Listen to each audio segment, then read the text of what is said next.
Welcome to Fantasia, home of the melodious. My name's Azallea, and today, gonna be bringing you guys another update to my Lunalight deck. So without further ado, let's just jump right into this. So starting off, little change right here, we're playing 2 copies of Lunalight White Rabbit. Now, White Rabbit, when you normal summon her, you can special summon another Lunalight monster from your graveyard to your side of the field in face-up defense position. So when you're going for fusion plays, you can use things from your graveyard, essentially, instead of having to invest everything in your hand or on your field into the summon.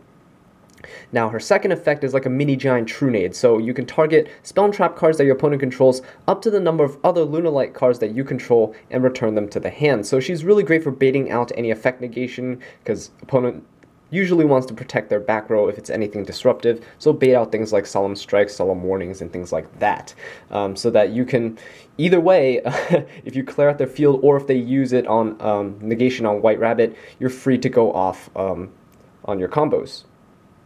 Okay, so next off, we are running 3 copies of Lunalight Black Sheep, the perfect card to combine with Lunalight White Rabbit. Now, Black Sheep has 2 effects that she gains when you discard her. So you can discard her to add 1 Lunalight monster from your graveyard back to your hand, which comes up sometimes, not too often though. But the other effect is to add 1 polymerization from your deck to your hand, which is very essential because this is a fusion deck. So polymerization being the main fusion spell in this deck, you definitely want to be able to search it. So 3 Black Sheeps. She also has another effect, so if she's sent to the graveyard as a fusion material for a fusion summon, you can add 1 Lunalight monster from your graveyard or face up in your extra deck back to your hand. So she's really great for recurring resources and mitigating the inherent minuses of a fusion summon. So really, really powerful. Okay, so next off, we were playing 3 copies of Lunalight Blue Cat. Now, Blue Cat is the floater of the deck, so if she's destroyed by battle or by card effect, you can special summon another Lunalight monster from your deck, which is really nice, because she prevents you from getting OTK'd from your opponent if they swarm the field and try to push through Blue Cat. Almost impossible. And also, when she is special summoned, you can target 1 Lunalight monster that you control except Blue Cat and double its attack, double its original attack. So basically what she does is she brings up your fusion monsters to very high amounts of attack, doubling their attack so that they can go and swing for game. Usually you're going to be OTKing if you're using that effect. It's also important to keep in mind that she's the only level 4 Lunalight monster in the deck as of right now, because we don't have Crimson Fox or Kaleido Chick yet in the TCG. So she's very important, and that will come up later actually, once I get to those cards. So next off, we were playing 3 copies of Lunalight Tiger, which is the monster reborn of the deck. She's a double monster reborn, actually. So the pendulum effect is that once per turn, you can target 1 Lunalight monster in your graveyard and special summon it, but its effects are negated, they cannot attack, and they're destroyed during the end phase, which doesn't really matter because most of the time you're bringing back something like a Black Sheep to go and fuse, which is really nice for just recurring some advantage. Her monster effect is that when this card on the field is destroyed by battle or by card effect, which includes when she's in the pendulum zone, you can target 1 Lunalight monster in your graveyard and special summon it. So no restrictions attached to that. You can actually bring back Cat Dancer or Panther Dancer, the 2 fusions, with this effect. So it's really nice, especially when you're trying to ladder climb into the higher fusions. Okay, so to cap off the Lunalight monster lineup, we run 1 copy of Lunalight Wolf. Now, Wolf is the miracle fusion of the deck. So, her pendulum effect actually blocks us from pendulum summoning anything except Lunalight monsters, which kind of sucks, but the other effect in the pendulum zone is that you can banish Lunalight monsters on your field or in your graveyard and fusion summon a Lunalight monster from your extra deck using this. So, really nice for just extending your plays. Just the one-of, because she is searchable in the deck. There are several ways that you can search her, and you don't really want to open with her because an opening play with Wolf is not that great. And her monster effect comes in handy sometimes. You can also summon her from the deck using Blue Cat, so that's always nice. Her monster effect is that if a Lunalight monster you control battles and defense position monster, inflict piercing battle damage to your opponent.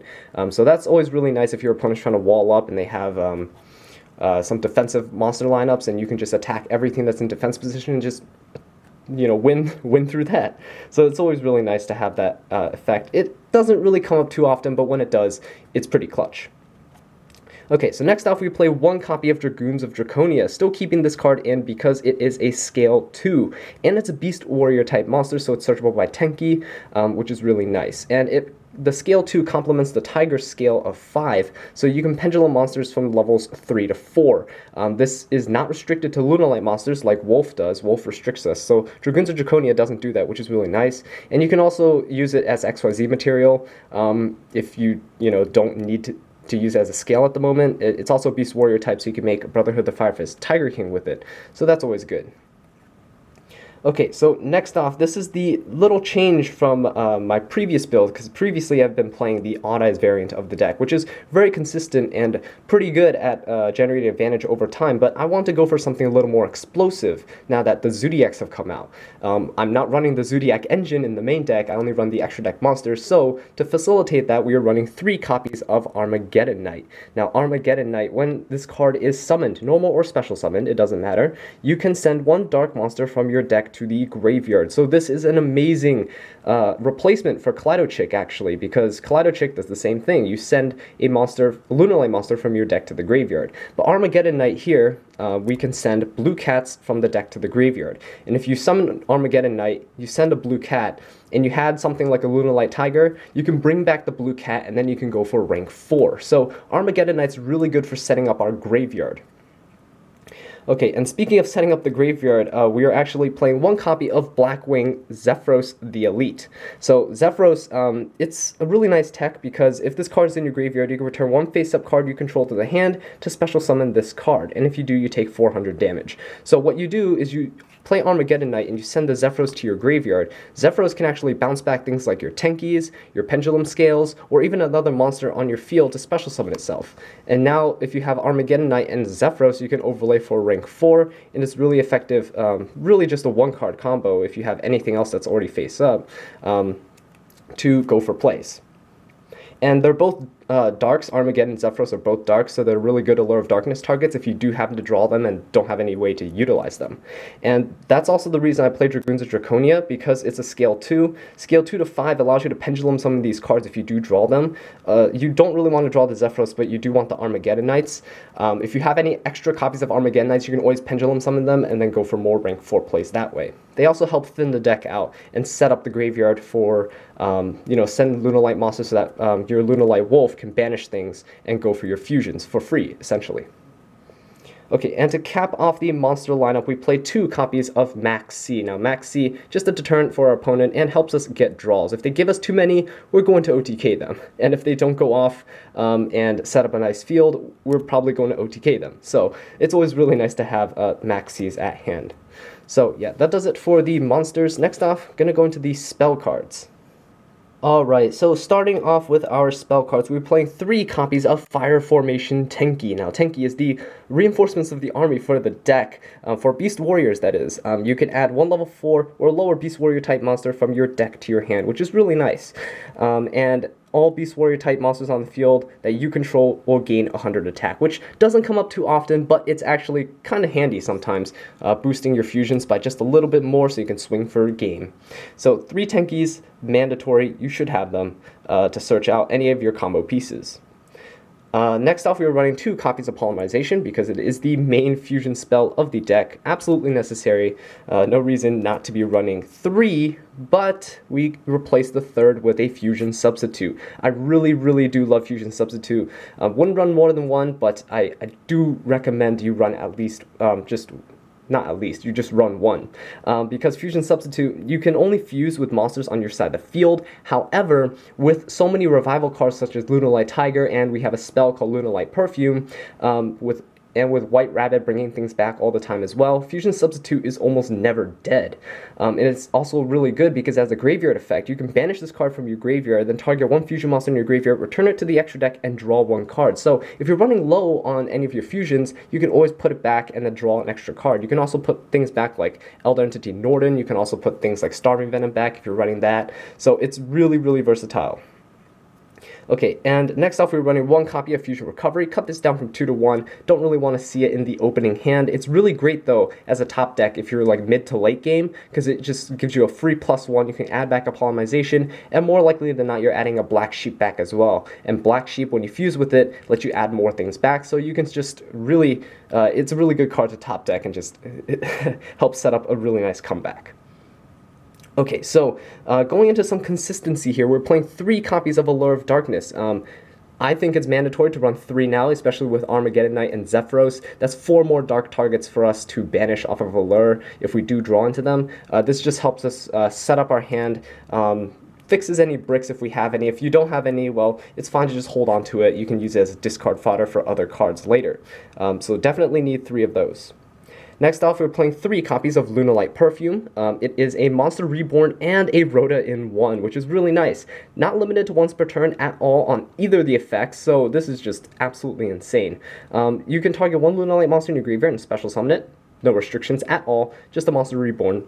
And then you can banish this card from your graveyard, and then discard 1 card, and add 1 Lunalight monster from your deck to your hand, which is really nice. Especially if you have multiple perfumes in your hand, you can use a perfume, revive something, then banish that perfume to send a perfume from your hand to the grave to search, and then you can banish the perfume again and send something else from your hand to the grave to search again. So perfume is just absolutely amazing. I used to run 2, but now I run 3 because of the fact that if you open this card with Armageddon Knight, it's the same thing as opening with a Lunalight Tiger, because you can Armageddon Knight, send a blue cat, then use perfume to bring back the blue cat, then you can go start overlaying, which is really, really powerful. Okay, so more things that bring things back from the graveyard. We're running 2 copies of Instant Fusion. The target for Instant Fusion is going to be Norden, and Norden brings back another monster from our graveyard, which is really nice because with that you can go for free rank 4 plays and just set up even stronger fields than you can normally do. Okay, next off, we're playing some board wipes in the form of 1 copy of Raigeki, of course, just to clear our opponent's field, and we're playing 2 copies of Dark Hole, because Dark Hole, if you open this with the blue cat, it's also really nice because you can destroy your blue cat, and blue cat floats another blue cat, and then if you had any revival cards such as Perfume or Tiger or anything like that, you can just bring back the blue cat and you can go for rank 4s. But this is also because Zodiacs and things are becoming more and more popular, and decks that float are becoming a little less popular. So board wipes are just really, really powerful for getting rid of your opponent's field, especially because Lunalights like to go second. So going second, your opponent more likely than not already has a really nice field, and you could just wipe it clean before going off on your own combos. Okay, next off, we're running 2 copies of Twin Twisters for that back row removal. Like I said, Lunalights like to go second, so if your opponent sets like 2 or 3 back row, you want to be able to get rid of as much as you can in one swoop before you try and go and push through their field. And of course, to cap things off, we run a copy of Reinforcement of the Army, just for more consistency. You want to be able to search your Armageddon Knight if you don't open with it. So this is just a 4th copy of Armageddon Knight, essentially. So yeah, that does it for the spell cards. Next off, we're going to go into the side deck.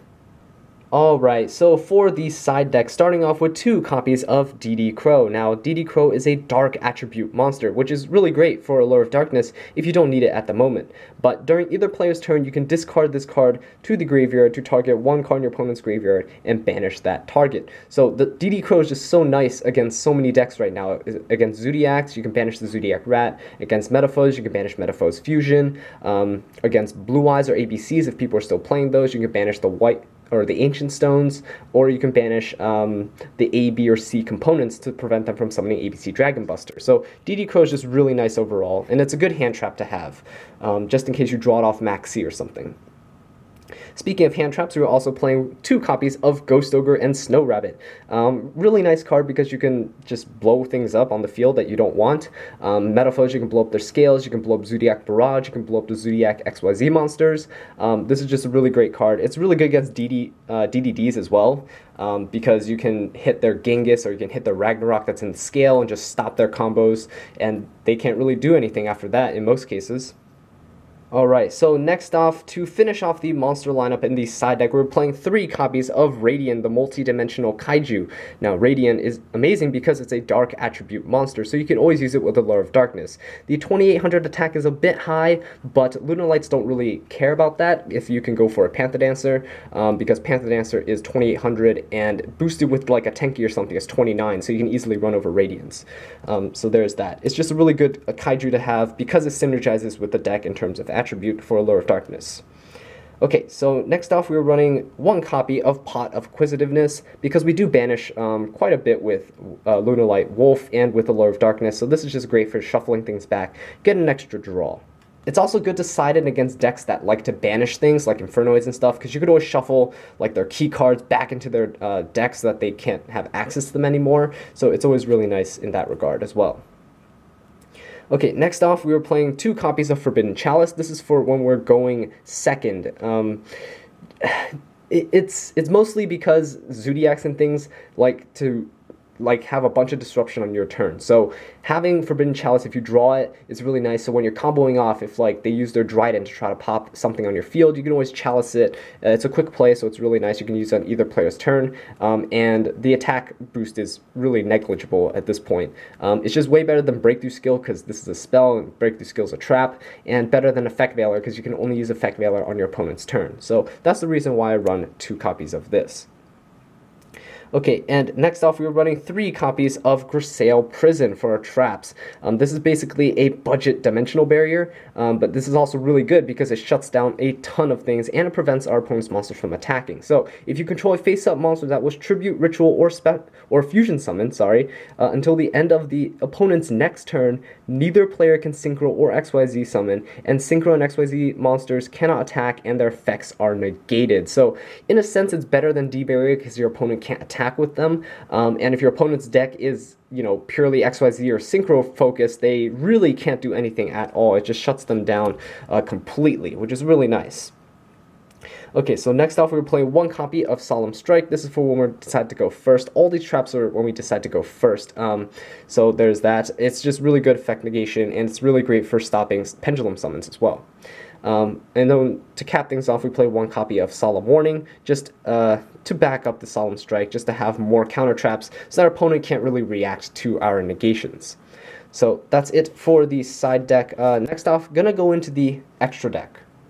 Alright, so for the extra deck, starting off with 1 copy of Evil Sworn Nightmare. You don't see this card very often because it requires 2 level 4 dark monsters, but Nightmare, in my opinion, is comparable to a Traptrix Rafflesia because it's so powerful. It has like a Book of Eclipse type of effect. So when your opponent special summons 8 monsters, you can detach 1 XYZ material from this card, change those special summon monsters to face down defense position. So it is just an awesome floodgate, and your opponent has to play around it twice because it's not limited to once per turn.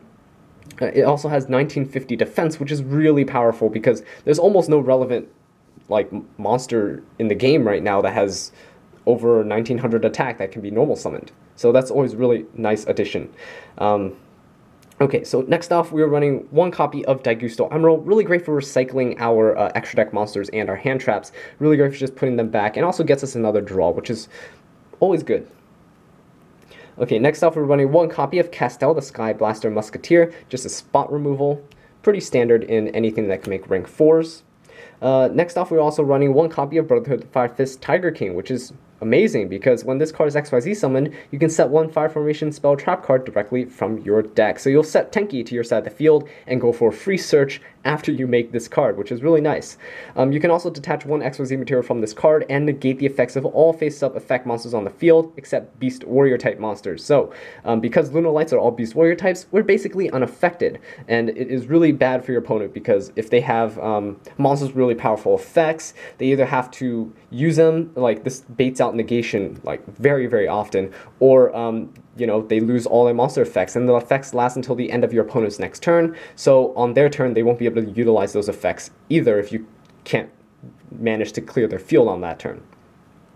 Okay, so next off, going into the Zodiac card. So we're playing 1 copy of Zodiac Tiger Mortar, the best Zodiac monster ever, because look at her! She's so adorable. Okay, anyway, she is basically the intermediary monster that we overlay on top of Broad Bull, just so we can overlay a second Broad Bull on top of her, which is really nice. She has the effect that you can detach 1 material from this card, target 1 Zodiac monster in your graveyard, and attach it to another XYZ monster on the field. So it doesn't really come up very often, but if you wanted to, if somehow your XYZ monsters survive for that long, you can detach you can attach 1 of these Zodiac other extra deck monsters from the graveyard to those monsters and just gives them another material, so it's kind of nice. Okay, next off, these are pricey cards, but we play 2 copies of Zodiac Broad Bull. Now, Broad Bull is amazing because you can search for any Beast Warrior type monster in your deck. Now, Broad Bull requires 2 level 4 monsters, so you can, just Armageddon Knight with a blue cat, or Armageddon Knight and Zephyros, and you can make your first one. But keep in mind that all Zodiac monsters can be summoned just by overlaying on top of another Zodiac monster with a different name. So when you overlay 2 level 4s for a Broad Bull, you can detach 1 material from Broad Bull to search for any Beast Warrior type monster in your deck, which is really nice. So this is essentially what you'll do. You'll summon your Broad Bull, right? And on top of the Broad Bull, so after you search with the first Broad Bull, you're going to overlay the Tiger Mortar on top of it, and then you can overlay your second Broad Bull on top of that. So essentially, with 1 Zodiac monster, you're getting 2 searches because you have 2 Broad Bulls. That is the point of the Zodiac engine, is to really just, or the Zodiac extra deck monsters, is just to help us facilitate more searches and set up for very nice combos. And on top of all that, we end with a Zodiac Trident. Now, Trident, you detach 1 XYZ material from this card to target 1 face-up card on the field and destroy it, which is really nice. So you'll typically end your Zodiac combo with this on top of everything else, Trident overlaid on top of your last Broad Bull, and then you can also pop your own cards. You can pop your opponent's cards as well. Typically, what I like to do is pop the Lunalight Tiger in my Pendulum Scale, just so she can revive something else and all that good stuff. Typically, I think Trident you're going to end with around 3 materials under it, so she can pop something of yours on your turn. She still have 2 materials left to pop stuff on your opponent's turn, so that's always nice. Okay, so for the last XYZ monster in the deck, we were playing number 38, Hope Harbinger Dragon Titanic Galaxy. Just what a crazy name, right? But it is an amazing rank 8 monster, and it requires 2 level 8s. Basically, once per turn to either player's turn, when a spell card or effect is activated, you can negate it and attach that card to this card as XYZ material.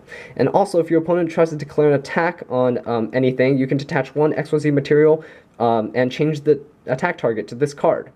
And then perform damage calculation. Also, if a face-up XYZ monsters you control is destroyed by battle or by card effect, you can target 1 face-up XYZ monster that you control, and it gains attack equal to those destroyed monsters on the field. So this card is just absolutely insane. 3 amazing effects, but most importantly, it negates spell cards and protects your Zodiacs from battle, because if they try to run over your Trident or something, you just redirect it to your Harbinger, and they can't run over it, right?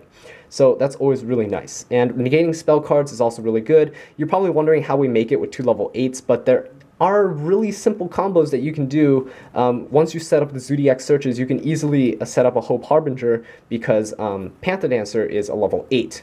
So if you fuse for your first Panther Dancer and then you use a Lunalight Wolf in your Pendulum Scale to make the second Panther Dancer, you can overlay both Panther Dancers for a Hope Harbinger Titanic Galaxy. So that's always really nice to do. Okay, so that does it for the XYZ monsters. Next off, we're going to go into the fusions. So for the fusions, starting off with 1 copy of Elder Entity Norden, our instant fusion target. Really great for setting up for rank 4 plays. Really good for just, getting a free Broad Bull on the field and getting 2 searches. That's always nice. So yeah, that's the reason why he is there. You can also recycle Norden by putting Fusion Substitute, banishing Fusion Substitute and putting Norden back into your extra deck and then drawing a card, so that's always nice. So a second copy of Instant Fusion is basically not dead. Okay, so next off we play 2 copies of Lunalight Cat Dancer. Cat Dancer, the first stage of the Lunalight fusions, requires 2 Lunalight monsters. She cannot be destroyed by battle, and once per turn during your main phase, you contribute 1 other Lunalight monster that you control, and for the rest of the turn she can attack each of your opponent's monsters twice, basically. The first time they're not destroyed by battle, and the second time they are. And every time she attacks, she inflicts 100 burn damage to your opponent, which doesn't really matter. It's actually really bad because your opponent can Ghost Ogre this card when she declares an attack, but what can we do, right? So typically, I basically just use her as a ladder to climb into our Lunalight Panther Dancer, which we play 2 copies of, because Panther Dancer is basically a much better boss monster. It's very, very powerful. She is a level 8, and Panther Dancer cannot be destroyed by a card effect, so, Ghost Ogres and stuff don't really matter. So during your main phase, you can activate her effect to basically attack everything that your opponent controls twice each. The first time they battle, they're not destroyed. It's basically like Cat Dancer. It's the same thing, except you don't need to tribute another Lunalight monster that you control. And also, every time she destroys a monster by battle, she gains 200 attacks. So she just keeps getting bigger and bigger and bigger, and she really helps run over a bunch of things. Now, you might notice that, these 2 monsters can attack everything twice each. That's why Blue Cat is really, really helpful, because when Blue Cat doubles the attack of Panther Dancer, it's a 5,600 attack monster. So that's absolutely insane. And yeah, so if Panther Dancer starts crashing into things, your opponent's basically screwed. And also, the good thing about Cat Dancer and Panther Dancer is if your opponent has a bunch of cards that float, that just infinitely float, like Yang Zings, they keep summoning more and more Yang Zings. Every time they summon a new monster, your Cat Dancer and your Panther Dancer can attack each of those monsters twice each. So your opponent, you basically just clear out your opponent's entire field if they're a bunch of floating, if they have a bunch of floating cards.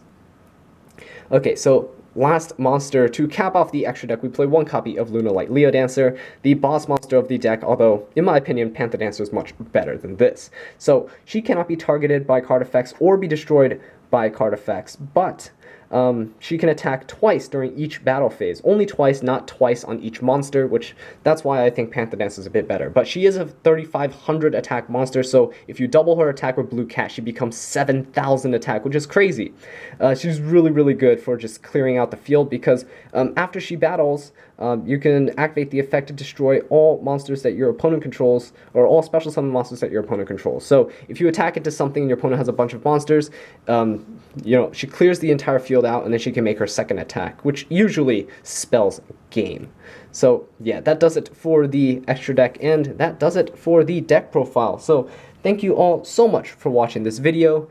I really do appreciate it. If you enjoyed it, please leave a like, subscribe for more Lunalight content, and leave a comment down below letting me know what I can do to improve. And until next time, take care.